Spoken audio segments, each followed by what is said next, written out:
Welcome to Donna and Friends. Today I've got Joe Manning Jr. in the house with me.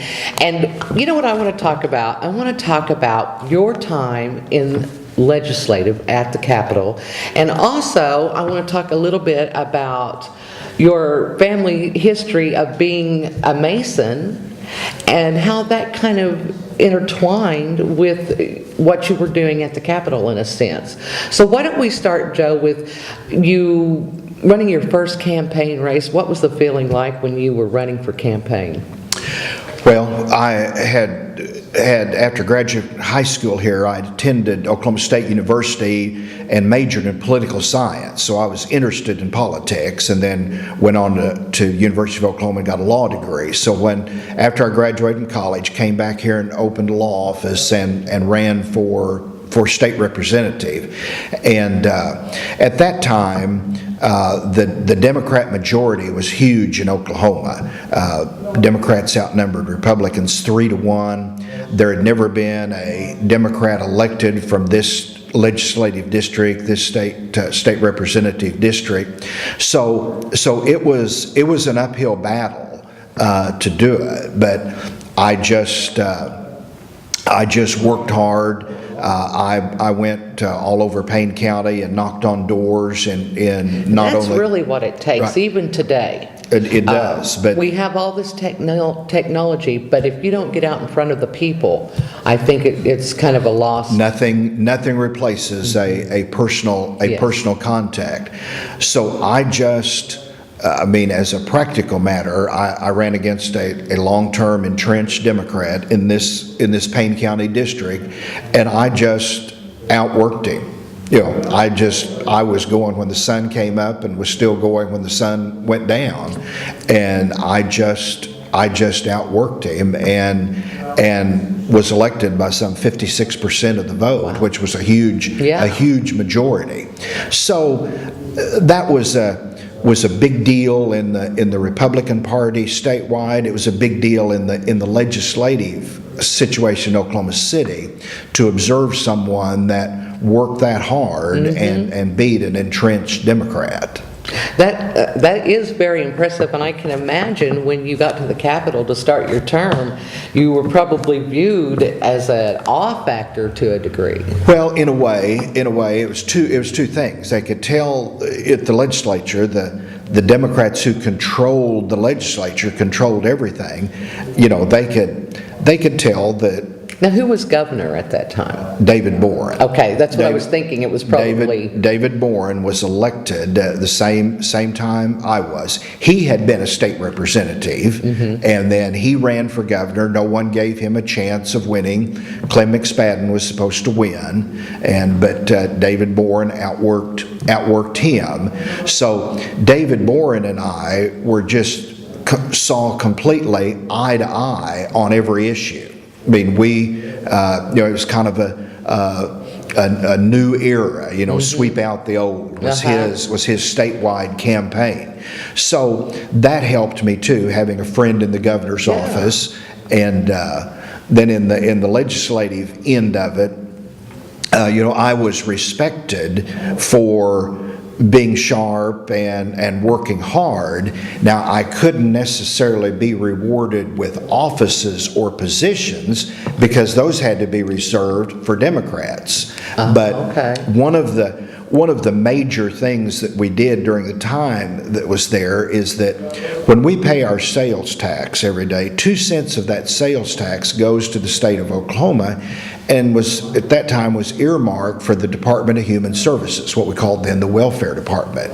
Well, that money did not go through the legislature. That money went directly to that department, and the people's representatives had no say in it. So there was a change while I was there as that money started coming through the legislatures and being appropriated. And that was a huge new workload on the legislature. And I can remember when Jim Barker, who later became Speaker, was chairman of the Appropriations Committee, and when we had that bill on the House, he being the chairman, had to explain it to the rest of the members. So he had a front row seat, big high chairs. He was facing the members. I sat in his chair where no one could see me, and I would whisper him a lot of the answers to the questions that he got so that he could make it. So that's kind of the way I was respected for my knowledge and input, and was happy to do that. Interesting, and how intriguing is that? But could not have positions because I was a member of the minority party. I see. Now, some 30 or 40 years later, everything's turned around, and now the Republicans are in the majority. So there's one thing constant in life, and that's change. So absolutely. Joe, tell me how it is that being a D-Malay and then being a Mason have played into this era of time for you. Well, I joined D-Malay when I was 14, a Masonic youth organization here in Cushing. I've always been active in that. Learned public speaking while I was there, which helped me in the political arena. And then even being active in Masons, after I had been in the legislature for 8 years, I had the opportunity to leave the legislature and become the executive director of what's called the Masonic Charity Foundation of Oklahoma. So I voluntarily left the legislature, did not run for re-election. I voluntarily left the legislature. Was that a really heavy decision to make? Well, yes, because I enjoyed the legislature, but back then, the Oklahoma legislature was paid virtually legislators were paid virtually no money. So that has changed today. They don't receive a lot of money today, but at least they receive a decent amount. That wasn't the case back then. So that was a big factor. So the opportunity to make more money, that happens. that can override a lot of other considerations. Bringing you over. That can override a lot of considerations. So I managed the Masonic Charity Foundation is a multi-million-dollar corporation, and I was the executive director of that for 26 years. And we took that money, invested the money, and then gave it away all across the state of Oklahoma to help needy people. So during that 26 years, I know there were a lot of causes and what have you, but what were some of the most pivotal causes that were earmarked that received monies, do you think? We made donations to the Oklahoma Educational Television Authority. We set up the first ever partnership with Prevent Blindness Oklahoma, who travels all across Oklahoma and screens children for potential eye problems. That problem that goes on today. We operated a nursing home in Guthrie, and we established a matching funds program so that when a local lodge in Cushing or Sapulpa or Idabel or Altus or wherever would raise money for charitable causes in their local community, the state foundation would match what the local unit had raised, and they were able to donate twice that much money. So other than the nursing home, which was ultimately closed, all the programs that I instituted or helped guide to be instituted, all those programs are still operating today and are most successful. Now there has just got to be a source of pride for yourself, just kind of, I think, warm, fuzzy feelings to see that a lot of those programs are still functioning today just like they were. Every one of them. And really, when I was at the foundation, when I got there, all it did was operate the nursing home. And by the time I left 26 years later, we had seen that was not the best use of the money operating the nursing home. And during that 26 years, we created all these programs. So the focus and how the Masonic Charity Foundation of Oklahoma spent its money changed 180 degrees under my leadership and is still operating exactly that way today.